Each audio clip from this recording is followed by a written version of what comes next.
All businesses hope that they don't suffer an active shooter at one of their locations. However, as we know, hope is not a strategy.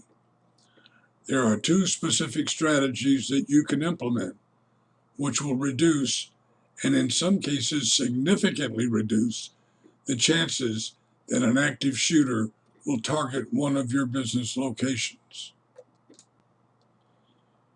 An FBI study found that since the year 2000, more than 40% of active shooter incidents in the U.S. have occurred at places of business.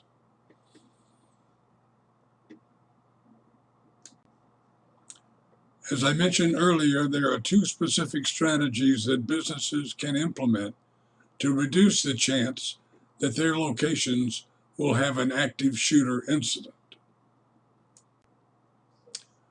The first strategy involves the security at each of your sites.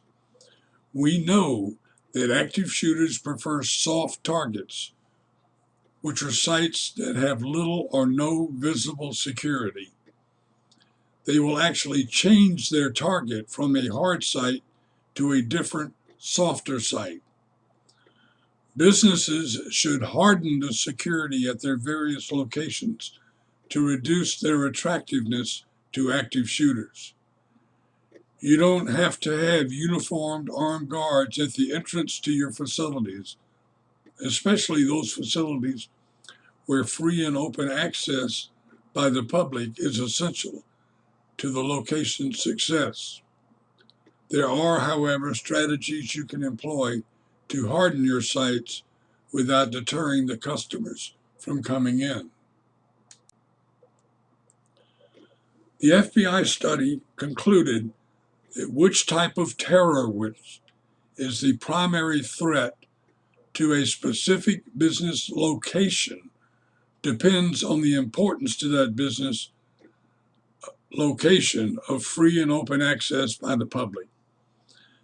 For those business locations where free and open access is not important, such as corporate or regional management offices, a warehouse, and similar facilities, the most likely person by far to become an active shooter at those locations is a current employee. The second strategy involves this likelihood.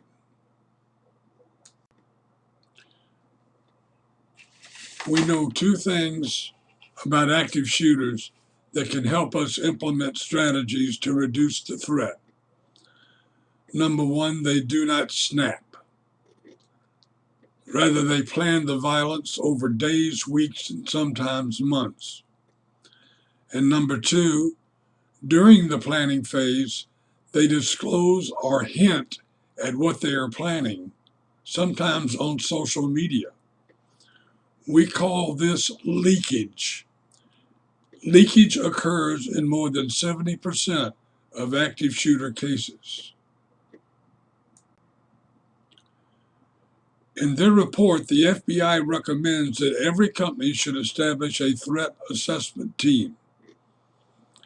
If an employee sees something, hears something, or just starts to feel uneasy about a fellow employee, he or she needs to say something to one of the threat assessment team members.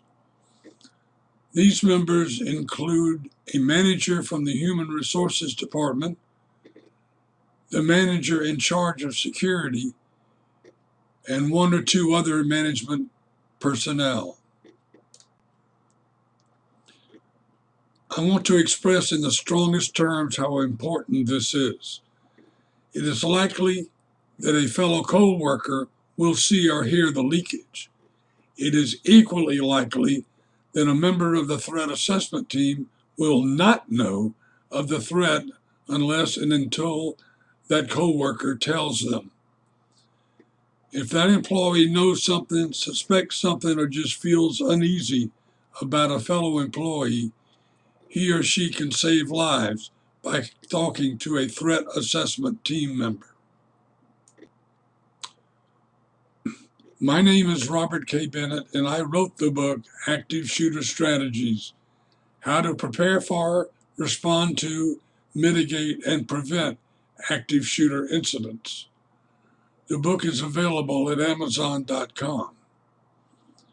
I consult with companies to help them design and implement these two strategies, and I can be contacted on email at rkbennett@msn.com.